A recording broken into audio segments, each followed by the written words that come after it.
lamun hayang nyaho jelema nu pangzalim-zalimna mah jelema anu dijieunna ku Allah tapi nyembahna lain ka Allah pangzalimna sakali deui abe kadenge ku cilisya jelema nu pangzalim-zalimna mah jelema anu dijieun ku Allah tapi nyembahna ka bayu ka kayu tapi nyembahna ka batu eta nu pangzalimna nyembah ka kayu ka batu bahkan geus jelas aya deui nu nyembah ka jabatan eta jelema nu pangzalim-zalimna mah jelema anu boga sesembahana jabatan nu pangzalim-zalimna mah jelema nu boga sesembahanana teh harta meme hudang geus ngitung duit meme hudang heh nyana mah nyana ya mun keur hees dibere duit dihitung bari peureum eta jelema tolol eta komo hudang mah kan kulator geus hareup geus poho ka salat poho ka zakat poho ka sagala rupa eta kan nu pangzalim-zalim nama jelema nu mangeranan salian Allah boga tekadna ge urang lamun teu boga ijazah mah teu hese dahar maca dua kalimat syahadat ya emang ijazah nu mere dahar tuh urang lamun teu boga jabatan mah teu kumaha jabatan pake tatanggelan ku manehanana jabatan cing tahta pake tatanggelan eta mun hayang nyaho ka jelema nu pangzalim-zalimna tah jelema anu diciptakeun ku Allah nyembah lain ka Allah nyembahna ka patung nyembahna ka kayu nyembahna ka batu nyembahna ka jabatan nyembahna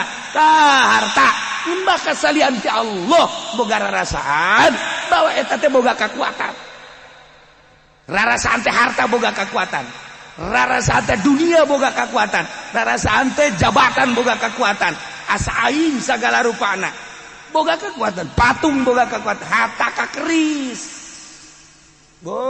keris ieu mah mantak di pandian bae gua itu menang sambarangan ieu mandianna ge kudu tanggal 12 bulan Mulud bae jeung di pandian ge kudu make endog 7 rupa endog Masya Allah karim haju di huutan saeutik make kembang 7 rupa kembang haju pandianna ge ieu mah kudu sareupna teu menang sambarangan teu meunang kadeuleuan ku sasaha jeung kudu sataranjang mandianana ge teu meunang make pakaian ya Allah ya Rabbi atuh saya jurig hayang kos kitu kumaha atuh eta kos kitu percaya bahkan anu percaya ka cincin sagala lain sambarangan jeung cincin ieu pernah dicoba aya awewe ditanya aju teu daekeun nembala belum tahu dia sekali dia nanya tedek nembalan ge 3 kali ini sama jauh utama ka 3 kali tedek nembalan ge bae diketrokeun jaga bener-bener eta mengudag-udag lain laga Masya Allah diudag terus sama cincin manjur jasa parah jasa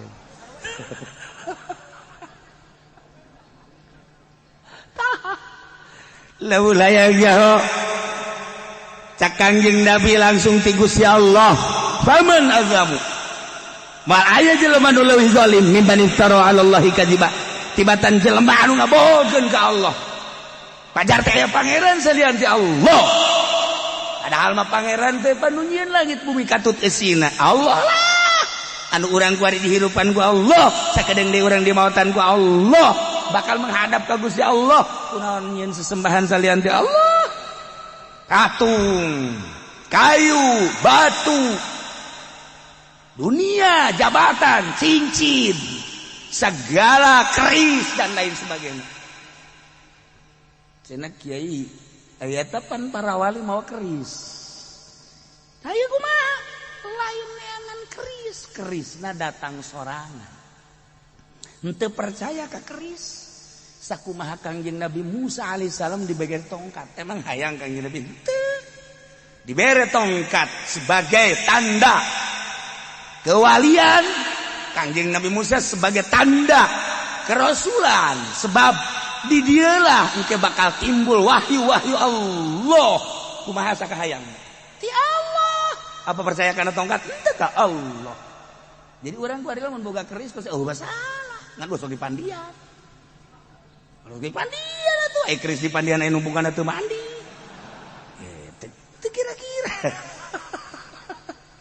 Masya Allah. Tak ulah, itu bagus banget ulah. Itu bagus banget ulah kos itu kos. Aing tapa cenah teh waduh di kuburan eta ngarep-ngarep datang keris teu datang keneh bae. Sugan aya batu atuh nu ragag jaeuh. Heran aing padahal geus 40 pepotur peuting sugan aya batu atuh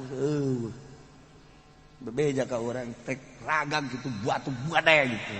Langsung ka huluna habek. Padahal napaan nu kos kitu. Tapak mah lain kos kitu, tapak mah ye. Nu tadina urang can ngaji teu daek salat barang ngaji, urang tapa hasil tapa urang jadi daek salat. Eta hasil tapa tanggal. Nu tadina urang teu daek berjamaah, hasil ngaji tapa 2 jam tapa teh diuk itu keur tapa ngaranna itu. Bari ngawudukeun tadi saya teh. Tah hasil tapana teh haju hayang berjamaah. Eta tapan hebat. Anu tadina urang teu hayang sedekah barang mantes tapa daek sedekah. Nu tadina urang takabur barang urang ngaji jadi tawadu. Eta hasil tapa ngaranna. Terus kabelah dieuna cenah bejana Kangjeng Nabi mah luhur teuing meureun nyarita Kangjeng Nabi mah para wali we atuh ieu teu penting teh mentang mata nya nama tara sare tafakur ibadah ka Gusti Allah aing nurutan nurutan teu penting teh salat atau maca sholawat eta hasil ngaji aya hasil kana Gusti. Ieu mah lain keur mondok mah tawadu barang jadi kiai takabur. Itu bisa ditanya ku masyarakat. Tadi nama aja keur susah mah nya teh tawadu barang boga mobil kacana ge nutupnya hideung nih kacana. Masya Allah kari. Jadi berubah barang jadi kiai teh. Tadi nama keur can norekat mah ieu teh jelema teh tawadu barang norekat ku ari teh jadi takabur. Kok jadi kos kitu sih? Tadina keur can norekat mah ieu teh bagus jelema teh, tapi ku arina aing liwat terek nanya, ye ahli Allah ye. Ye, si amun hayang nyawa kawali ye aing ye. Cek masyarakat kok jadi tolol gitu ye. Tuh, jadi berubah urang tata ibu hese. Kuduna makan hai torekat mah ulah nyaritakeun bisa hiberna, ulah nyaritakeun nyaho kalam gaibna, ulah nyaritakeun soal kos kituna. Berubah jadi hebat ibadahna, berubah jadi bager. Tiis eta kan mun aya di lembur kehadiran manehanana tiis eta bener-bener ahli thariqah ahli Allah. Tapi lamun kehadiran seseorang kemudian hareudang jeung ieu ribut jeung ieu boga masalah atuh lain ahli Allah nu kos kitu mah ahli nafsu tah mah tinggal dicirikeun kitu bae tah mah. Aya di lembur bah zikirna ge moal di wadenge ka mana-mana. La ilaha illallah. Woi. Ieu mah guru tarekat mane ngeun dirantai tuh. Ieu kan cenah zikir, atuh zikir teh sia bae heulana ulah ngajakan batur ieu tah tetangga aing jadi huntu goblok. Lainnya naheun zikir mah zikir bae kudu kitu. Ja abuya kurang kumaha luhurna ja teu kadengekeun aya fitnah. Ja aba ucu dicaringin kurang kumaha luhurna ja teu ngade aya fitnah. Tuh, ja kiai anu di Garut ajigan imam ja biasa bae. Kunaon kuari ahli tarekat jadi fitnah, ku gandengan ku zikir. Oh, eta tangga nu kieu bae ngomongna. Aing mah malam Jumat bacana nyilip yai, kunaon zikir buandeng. Atuh milu bae teu hayang aing. Jelema na ge jakos kitu cenah. Ih, atuh mamang meureun nu salah. Nyana nu salah. Geus ku aing mah ngeujar mun ke malam Jumat zikir teh mungkin golok je pana juru kieu atuh. Fitnah ngaranna teh. Lalaunan bae sih zikir ulah suka denge ku batur. Matak naon lalaun.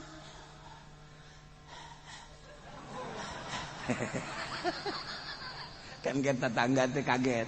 Itu si naon teh haharewosan kitunya. Minimal kan nyana nempo di jandela.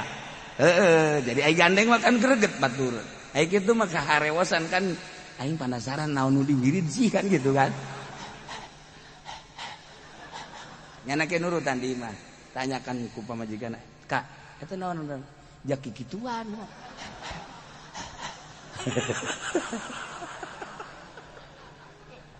tetep baik. Lamun lain dicekel ku ahlina timbul fitnah. Lamun lain dicekel ku ahlina timbul fitnah. DPR lantaran kuari nu nyekel tahta DPR lain ahlina. Encan marejehna jadi DPR, jadi fitnah di masyarakat. Baheula mah jadi DPR teh rapi. Komo petilu mah beuh kan ngaraji ka dieu ka Abah. Zaman Haji Said almarhum, zaman Abah Haji Suud di dieu. Paminggu teh DPR teh marake kopiah, marake batik, mawa kitab, DPR petilu. Bu di Tangerang lamun aya petilu teu make kopiah dicarekan ku nya. Ini partai Islam, bari ngebohong-ngebohong. Jangan makan sedep kan gitu. Kuari mah DPR teh ya Karim, ya Karim, ya Karim, ya Karim, ya Karim, ya Karim. Tuh kan. Ieu mah keur carita mangga bae teh mah haknya na. Ngan deuk kumaha percayana urang ka DPR. Sebab dicekel lain ku ahlina. Eta keur carita di negara. Terus kaluhurna sabodo sia teh mah terus ngantos doang. Ieu kuari agama dicekel lain ku ahlina. Atuh bal beres. Kuari toriko lain dicekel ku ahlina. Toriko mah urusan gaib, batin, ulah kudu disebar-sebar. Engke jelema nanyakeun sorangan. Lain disebarkeun. Marilah kita ijazah toriko. Kubro. Toriko kubro. Aju nu ngomongna setuk. Toriko kubro. Sarariah jasa. Tuh, kudu toriko mah. Langkahnya na bertoriko, ucapannya na bertoriko, pagaweannya na bertoriko. Sebulan, setahun, 2 tahun, 3 tahun, teu kudu dicaritakeun jeung lain kos kitu toriko mah. Engke naranyakeun eta si jelema bagus amat. Bager amat. Ngan kikituana ulah yang dibaguskeun ulah dibageukeun ieu mah dampakna. Bagon urang lamun kos kitu mah aing kos kitu hayang dibaguskeun atuh ngaranna tah mah lain toriko syariat keneh. Terus ibadah ka Gusti Allah penting mentang mata aya jelema anu perlu ditulungan ribut ulah bola milu lain bidangna kena ante urusan dunia mah mangga bae. Urang mah kuarikeun geus beralih gadadahan syariat urang melalui toriko urus we heula toriko.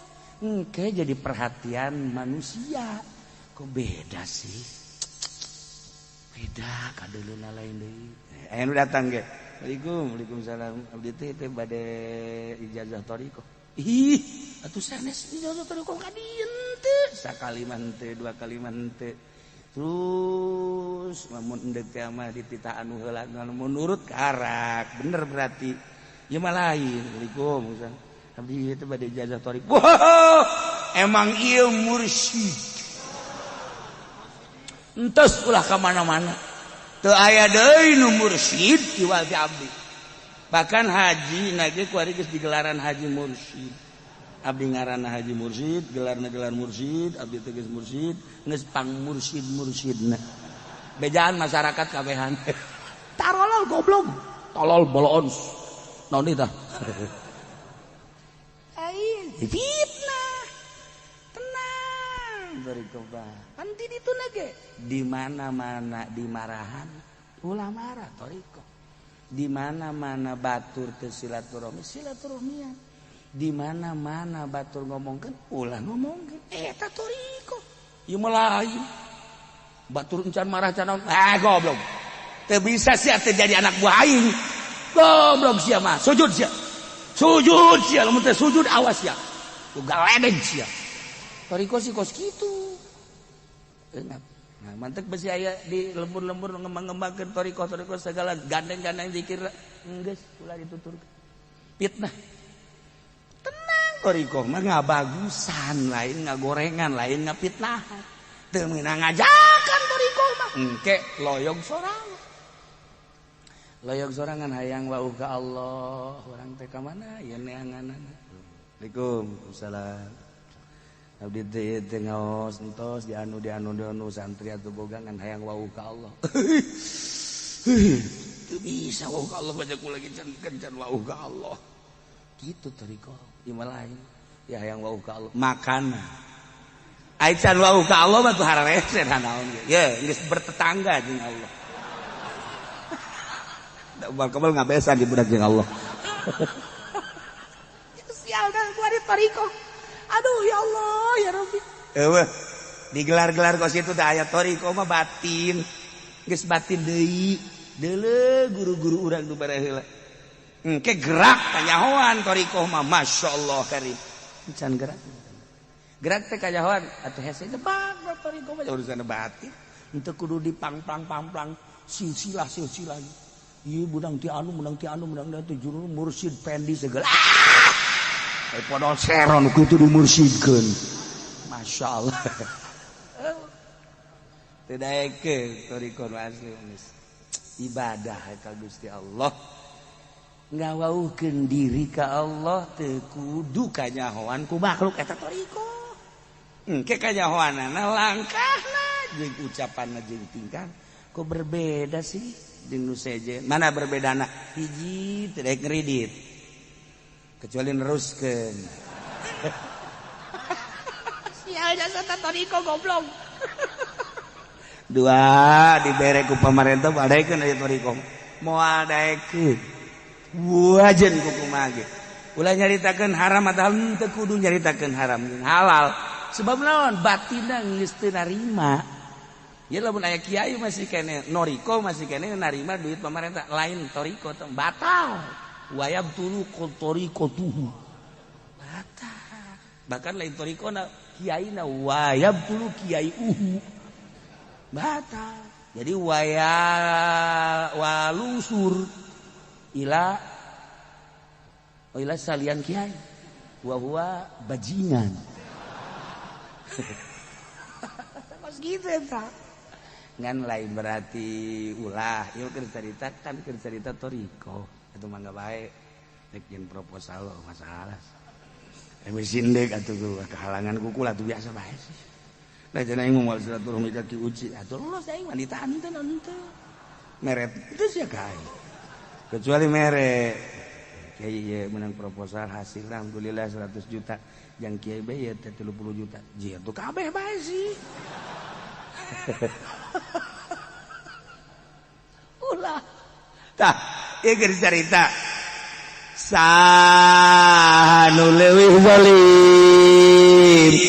Moal aya salam dunia di masyrik tepi ka maghrib nu leuwih zalim datan jelema anu nyin kabohongan ka Gusti Allah dengan ngabangsakeun syirik ka Gusti Allah yane nyin sesembahan tina kayu nyin sesembahan tina batu selain eta ge nyana masih kene nyin sesembahan nu lain eta lah nu paling zalim au kadzdzaba bi ayati mulai jelema nu leuwih zaliman nomor kaduana wali jelema tibatan jelema kitu nu ngabohongkeun ka ayat Allah ngabohongkeun ka ayat Allah padahal mah dina Al-Qur'an tendek naon aya kabeh geus diatur ku Gusti Allah dina Al-Qur'an urusan perpolitikan pakai Al-Qur'an ketika jelema ngabohongkeun kana politik Al-Qur'an nu dipake lain politik Al-Qur'an eta lah jelema nu pangzolim-zolim.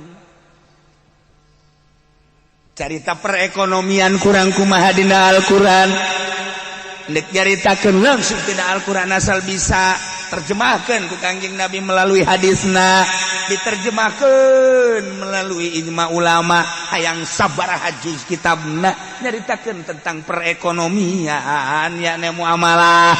Nah geus aya dina Al-Qur'anul Karim tuari teu make kana aturan Al-Qur'an mun hayang nyaho pangjelema-jelema puang zalim-zalimna tah di haji kudu make aturan Al-Qur'an tah bos kudu make kana aturan Al-Qur'an tah jawara kudu make kana aturan Al-Qur'an tah kiai kudu make kana aturan Al-Qur'an pokona mah jelema kabeh kudu make aturan Al-Qur'an dina bab muamalana eta jelema pangzalim-zalim.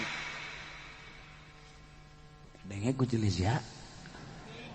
Ulah dibedakeun ka batur. Jas sia ge kitu ieu. Kudu beda ka batur. Tah, ieu Al-Qur'an. Aduh, cenah aing kadung seminggu ieu ngaji. Sanu nita.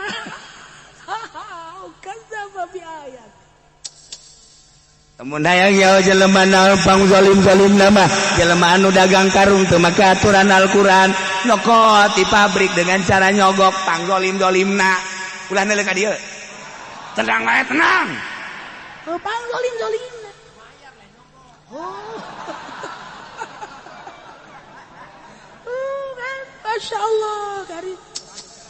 Pangzalim-zalimna mah jelema anu dagang teu make aturan-aturan Al-Qur'an online. Online.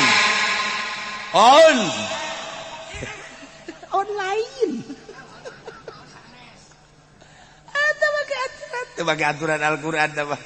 Ya, jeung online itu mah gitu barang-barang batur pret. Barang nu batur tat. Jeung we harganya nata. Langsung di online-keun. Urang pesen lain nu nyana. Kirim duitna geus aya duitna karak dibelikeun duit eta. Eta kan lain nu nyana. Dijual ku nyana. Kecuali langsung ini punya orang. Harga dirasa dari sananya sekian. Saya cuma pelantara aja. Mau langsung silakan, mau melalui silahkan, melalui saya silahkan.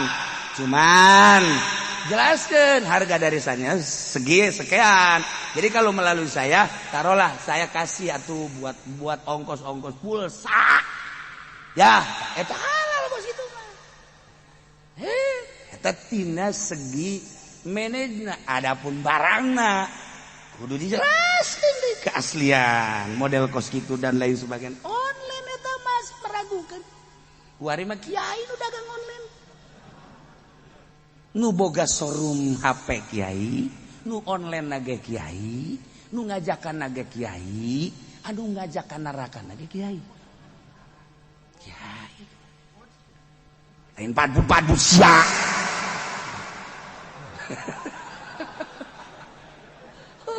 Kiai, ya Allah. Kamana orang kuari muntayang? Sik Imam Jalaluddin Rumi mah ketika seorang bayi lahir ke dunia, seorang bayi mencari ibunya dan hafal betul bayi itu tentang rabaan-rabaan ibunya. Mengharapkannya hanya cuma susu ASI. Tenang seorang bayi ketika ibunya menyusuinya, hafal dia. Naluri bayi teh nyaho eta lah orok. Masya Allah. Gede saeti kebutuhanana geus lain susu tapi kuari mah roti. Dibere jelema umurna 5 tahun kita nyusu ka indungna moal daek. Umur 5 tahun. Ya. Ceng nyusu ya, ceng susu malum ambung. Tapi lamun geus kolot di kos Haji Pendi hayangna nyusu bae.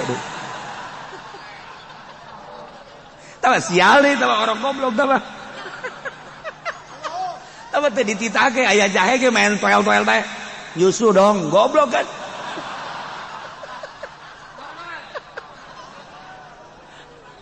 Iya mah orang bangkawareh mah orang. Maksudna kieu cek Imam Jalaluddin Rumi, kuari makan kebutuhanana teh roti. Umur 10, 15 tahun kebutuhanna roti di negara nyana. Di urang mah teu lain roti dangdeur. Urang mah teu baheula mah asal geus non kitu ngabubuy dangdeur. Waduh, masyaallah aja bete teh bete. Urang ngadege bete teh asana ieu nya naon karena mun dikak bulu bete. Iwa dangdeur tolol. Tah, kuari kebutuhan beda. Nah, ketika jelema keur orok dibere roti, terus we dijejel-jejel roti, paeh ku roti. Cek Imam Jalaluddin Rumi. Kitu kene jelema nu dewasa dikeuseuh-keuseuhkeun kita nyusu ka indungna, emang teu beukieun. Geus teu beukieun dipaksakan bisa paeh ku susu. Ya teu betaheun letahna geus lain deui. Nah, Allah nyieun seperti eta. Kebutuhan-kebutuhan pribadi teh geus ditendenan ku Gusti Allah. Letik butuhna susu, can butuh kana roti. Gede seetik hayang roti tapi ulah loba teuing. Ketika dibere roti atawa cawa Ambon sok bade kieu paeh ku cawa Ambon. Orok dibere cawa Ambon sok bade kieu teh. Ayo si ada lalap-lalap. Heuy, hadahar pabetere lintu. Ayo betere lintu. Dah. Eta kolot budak di pokok situ. Ngaji ge sarua. Koreng cak Imam Jalaluddin ngaji. Ngaji ge sarua ari nu ngajina orok mah. Ulah jero teuing lantaran engke ka dituna sakumaha orok, mabok roti. Iya bangsa marabok yang mabok ngaji ya. Jadi kos kieu. Iya cak kula mah mabok ngaji sia teh mah. Ngaji kan milu bae jeung kula terus bae manu salah samiluan Jumat Minggu milu bae. Ngan bangonna kos nu langleng teh.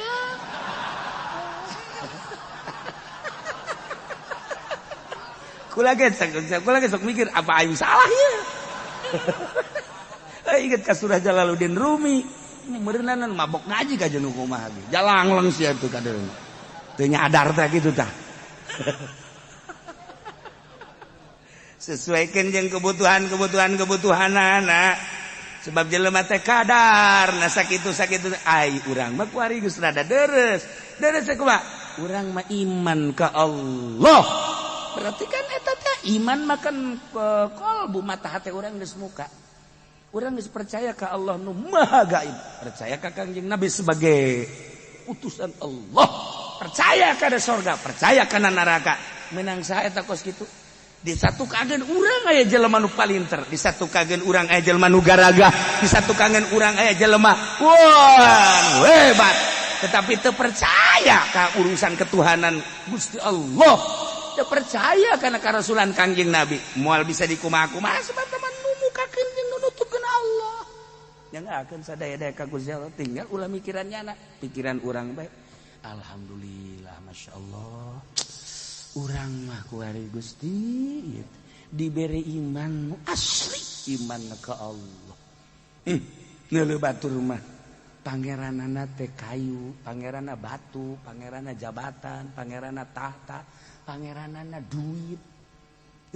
Segala urang mah alhamdulillah. Mantap kitu ngaraji ka dia emang baroga duit hapting. Aing nyaho jasan teu. Sakira-kira ieu baroga duit jamal ngaraji moal. Puncak kajian kumaha ge ka Bali ka ditu berkat teu baroga duit ngaji. Mantap susah teh ya kudu bersyukur ka Allah. Sujud. Kudu sujud syukur alhamdulillah Gusti abdi dibere susah tambahan deui Gusti susah abdi supaya getol abdi ngaji ya. Ya. Ya Allah ya Rabb. Alhamdulillah. Masyaallah. Eta tah nu leuwih zalimah orenganan jelema eta teu jaho ka sesembahan au kadzdzaba bi ayati pugu geus aya politik teh nu ngatur Al-Qur'an tapi dibohongkeun nu ngabohongkeun kana aturan politik Al-Qur'an eta lah jelema anu pangzolim-zolimna jelema. Padahal mah aturan-aturan perekonomian geus aya dina Al-Qur'an tetapi kurang diabaikeun make aturan nu lain Al-Qur'an eta nu pangzolim-zolimna mah. Padahal mah budaya geus aya dina Al-Qur'an tetapi teu make kana budaya Al-Qur'an. Mendahan urang make budaya urang eta nu pangzolim-zolimna mah. Moal aya nu pangzolimna eta geus cukup dina Al-Qur'an. Jelema teu ngabohongkeun ka Al-Qur'an, teu make sarua. Sarua doraka berat. Ya Allah ya Rabb. Au kadzdzaba bi ayati atawa ngabohongkeun ka ayat-ayat Allah. Masyaallah karim. Endeu naon deui dina Al-Qur'an ja aya kabeh. Tadi urusan anakan katauhidan. Kaman adlamu mimman iftara 'ala Allahi kadziba. Urusanana ka tauhidan ka pangeranan teu percaya pangeran teh Allah diganti ku kayu ku batu diganti ku bangsa benda-benda. Iyalah jelema buang zalim-zalimna. Nomor kedua teu percaya ka ayat urusanana politik, ekonomi, jabatan, jeung sajaba hukum-hukum teh geus lain make hukum Al-Qur'an. Make hukum-hukum meunang nyieun buatan Walanda. Meunang nyieun buatan manusia. Dipake dituturkeun eta jelema nu pangzolim-zolim nama. Nyadar urang ya Allah ya Rabb. Kudu kumaha atuh ieu. Jakos kieu tah nu panghebat-hebat makan jelema nu nyadar. Jelema teh lamun teu sadar padahal masalah. Ieu jelema edan ngaran.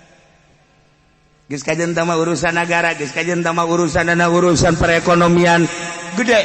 Kuari mah nyadar diri bae ieu nu panghebat-hebatna papan cek Imam Jalaluddin Rumi.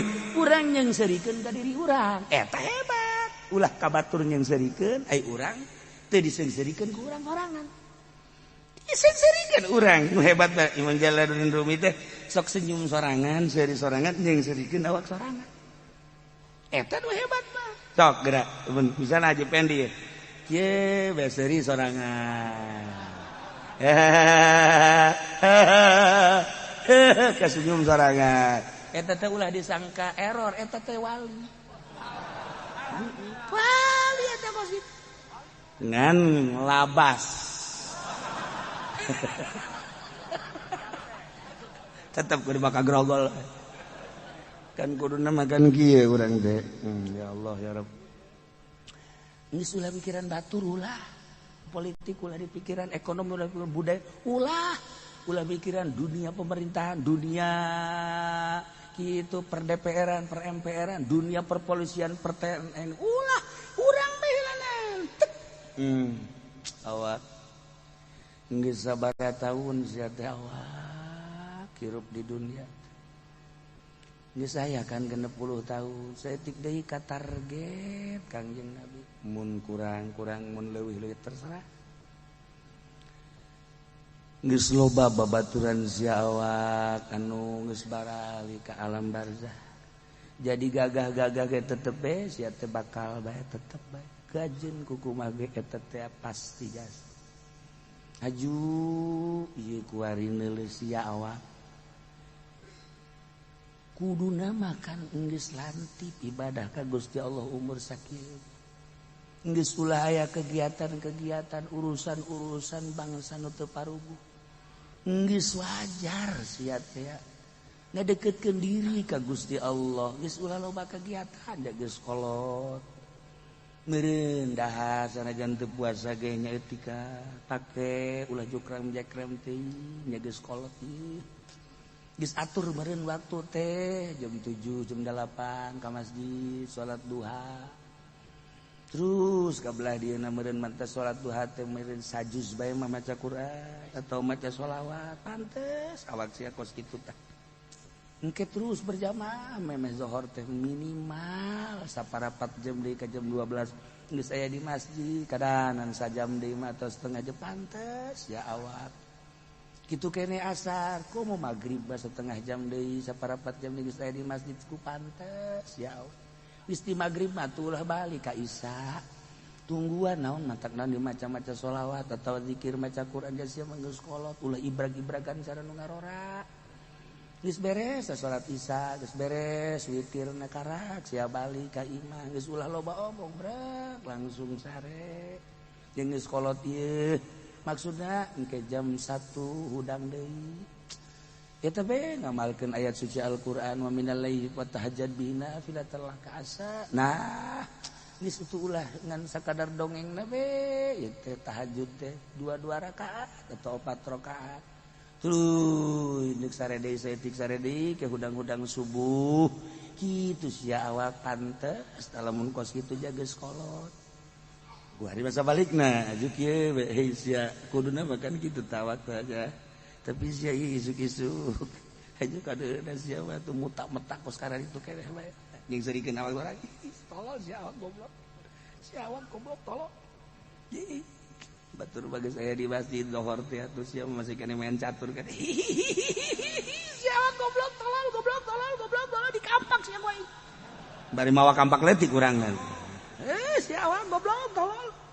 Masyaallah sia awak ngadenge di ditu aya awewe salakina maot terus siapan eta pan geus dirong bae sakumaha ucing garong masya Allah pares tiluna tujuhna ge geus teu diondang deui datang bae ka ditu horenganan lain deuk lahlil sama deuk ngintip bae baru ka ditu matang puluhna ge ditatanyakeun iraha matang puluh Jakarta tangga mah nu pae teh tilok ngomong geus kitu horenganan aya herongan eta kan seung-seurikeun awak sia awak goblok tolol tira gaji sia ku nyawa kuduna mah kan jeung seurikeun awak sorangan batur jujur kuduna mah seserian teh sia awak ai batur bisa jujur ai sia teh bisa jujur kunaon sia ke batur ka surga sia ka neraka tah kudu bisa kitu tah hirup teh tah di sekolot mah sebenarnya mah kos kitu insyaallah batur mah bisa ngaji kitu ai sia teh daek ngaji sakalina sia mah ngaji teh ka ditu ditihang bae maksudna lawan abeh nyalande bae gitu aya nu teu ditihang ge tapi pan kos kitu tah mah tambah lain ngaji teh mah kos kitu mah setor banget bae abeh pajar tah awak seurikeun kan awak sia dibere 24 jam ku Gusti Allah sapoe-sapoe teh tapi henteu pernah maca ayat-ayat aca kadahanan atuh sajud awak sia teh ya Allah ya Rabbi sedengkeun anu bakal nungtun di akhirat teh pan ayat-ayat suci Al-Qur'an ayat suci Al-Qur'an teh engke teh pan diwujudkeun bakal jadi jelema kasep teh bakal aju ka urang teh nu nungtun bae cek urang cep deuk ka mana kasep hayu ka ditu hayu ieu saha hayu engke ieu saha ieu teh Qur'an teh sok dibabaca masyaallah karim orang ieu Qur'an sok dibabaca eta nungtun urang terus mau ka surga kan nginaheun kana hatena ya Allah tuh cak aja pengen euy sia teh ditarungtun ku saha sia tuh kami mah boga ieu aing mah jauh nungtun nah tuh keur di duniana domino malun tungtun ku sia domino tah bener bae balak genep datang hahaha ini Pepen ya hahaha ini siapa ini temanmu ya siapa eta opatan bete di juru langsung dicekel bae kaman aing jahanam ye atuh daelain je geus disadiakeun tempatna di jahanam ayo masya Allah merikak bulu aing mah taib sebab tadi udah di dunia kadzdzaba bi ayati kita tuh kurang kuari pilih-pilih besi urang jadi pedagang sing hade besi urang jadi pemborong sing hade besi urang jadi petani sing hade ulah datang ka asup ka ayat ieu jelema nu pangzalim nama moal aya nu pangzalim nama kadzdzaba bi ayati jelema anu ngabohongkeun ka ayat Allah eta teh innahu la yuflihul mujrimun sanyana kalakuan yani moal bahagia jelema anu berdosa geus puguh dina katauhidan anu ngimankeun ana lain ka Allah mangerana lain ka Allah jelas eta mah musyikun kafirun eta mah moal bahagia na teh moal ka surga nomor kadua na jelema nu ngabohongkeun ka ayat-ayat Allah teu make aturan-aturan Allah di politik di ekonomi di budaya berbagai aturan-aturan teu make aturan Al-Qur'an eta mah la yuflihul mujrimun naudzubillah min setelah orang nyaho lalaunan introspeksi diri sama tadi ke awak sia teh ieu teh di nagara hirup teh kuari makan teu neuleuk ka neraka engke makan berhadapan langsung ngageburna neraka kuat sia mun dibeuleuh di neraka tanya awak sia teh ieu teh pejabat haju aturan dina nagarana ieu sia teu make aturan-aturan terserah bejakeun ka awak jing gambarkeun ku mata hate alam akhirat tentang hudang ti kubur giring ka masyar timbang amal ngejembat di jembatan Shiratal Mustaqim ketika batur lalumpatan menuju surga nu hibar nu lompat haju urang tinggalin boro-boro di akhirat menuju surga cacak-cacak urang dek berangkat ke tanah suci bae ge ke tanah suci batur berangkat urang teh sedihna luar biasa ketika datang ke Jidah batur geus diangkut ke Mekah urang tinggalin sedihna luar biasa. Ieu kakarake kos kitu kesedihan urang ketika babaturan urang anu sebaya jeung urang geus kararawin geus boga anak urang angel bae deui eta ge sarua bae awak sia teh kunas teh baturan sia mah geus boga anak geus boga naon sia can laku keneh bae ih goblok sia awak tolol sia awak kurang naon sia geus sia atupan aing ngaca mah kitu geus sia teh sabaraha jeung di soler mah kasep sia geus sarua bae tah ieu carita kasedihan. Iya ke di akhirat batur lu hiber, batur lumpat, batur lempang, batur ngeson tapi datang. Urang tinggalin, awak sia teh tinggalin. Di sisi jahanam deku bahas ya. Gambarkeun ku urang, masyaallah kari. Awak sia teh pedagang ke aya aturan ada kapan dina Al-Qur'an. Cek dagang sia teh bener apa henteu? Ieu teh seakan-akan sia teh kan keur nincak di jembatan. Ngagelok bae sia eta ka neraka. Introspeksi urang mumpung hirup keneh aya keneh jeda waktu urang jang introspeksi diri. Urang teh ieu teh keur milih antara surga jeung neraka. Carana ieu introspeksi. Nah, eta nu paling hebat mah urang. Ibadah nu paling hebat cek Imam Jalaluddin Rumi, cek Syekh Abdul Qadir Rajab, cek para aulia-aulia Allah. Eta introspeksi, tafakur mun bahasa urang. Sia awak napa kurang diri?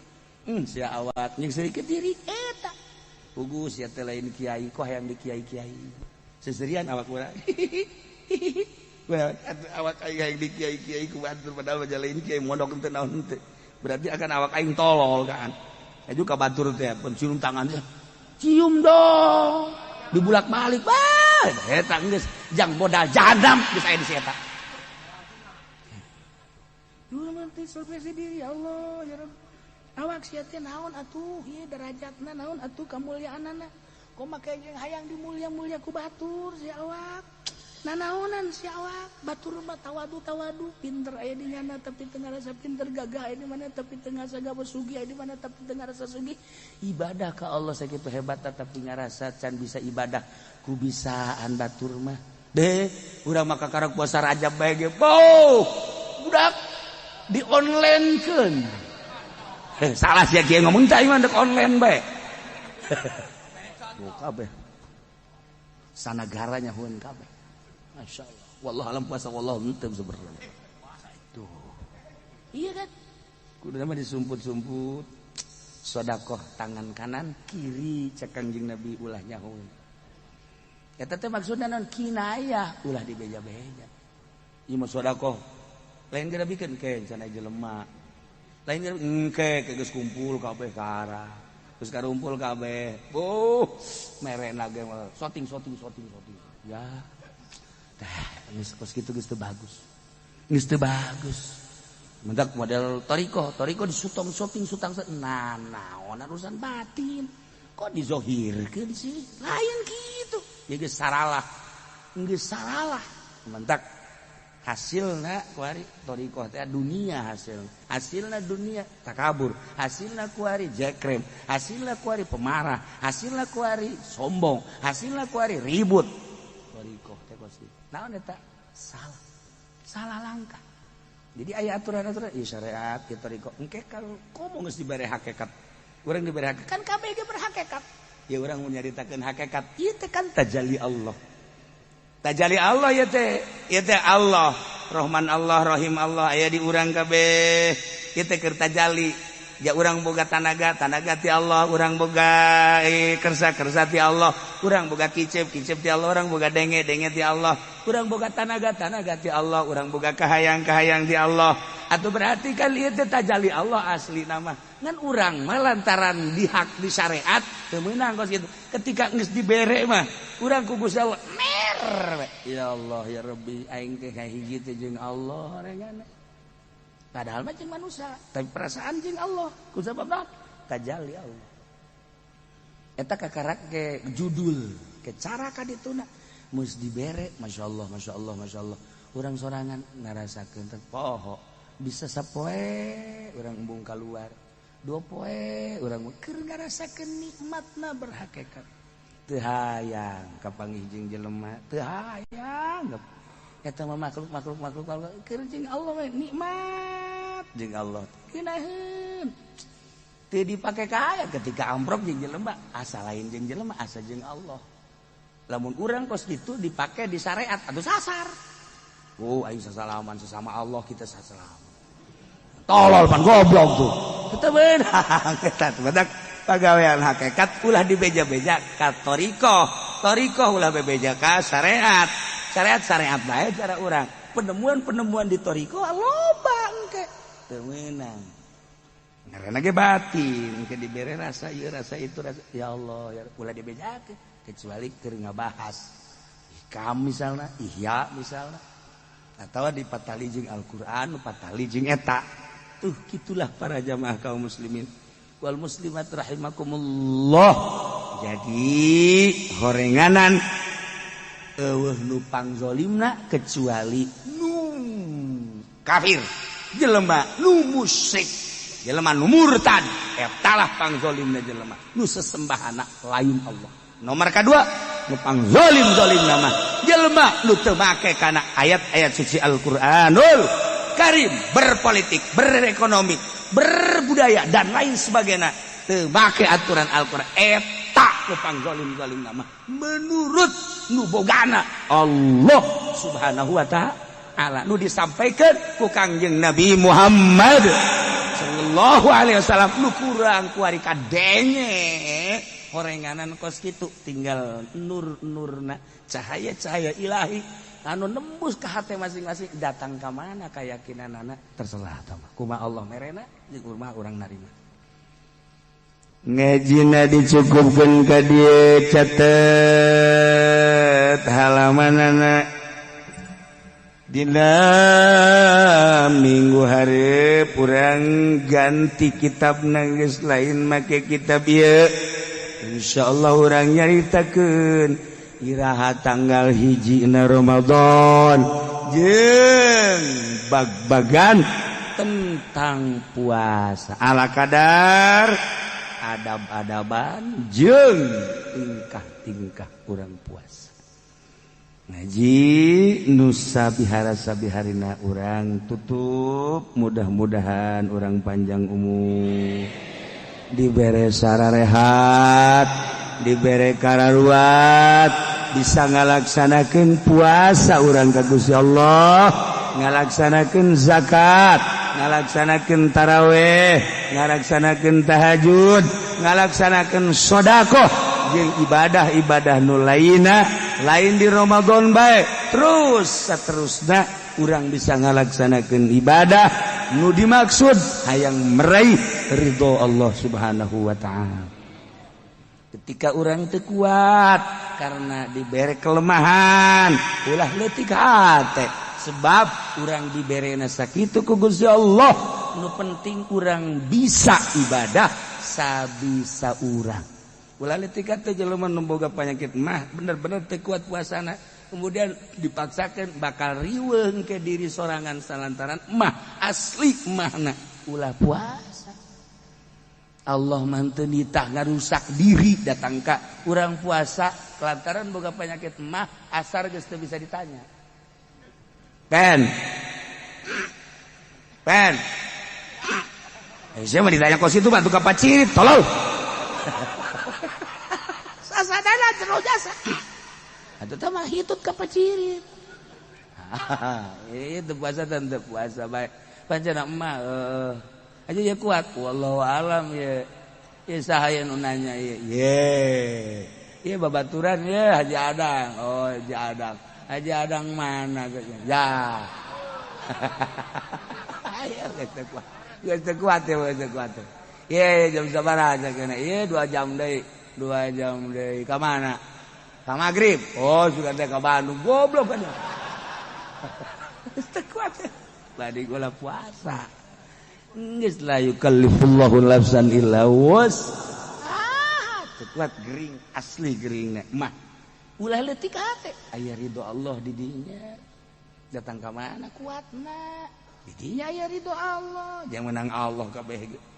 Jadi kadang-kadang nu puasa mah disiksa, anu teu puasa mah diganja. Kumaha teh? Nu puasa asa aing. Siapa dulu? Pepen. Siapa orang yang tidak kenal saya? Neraka.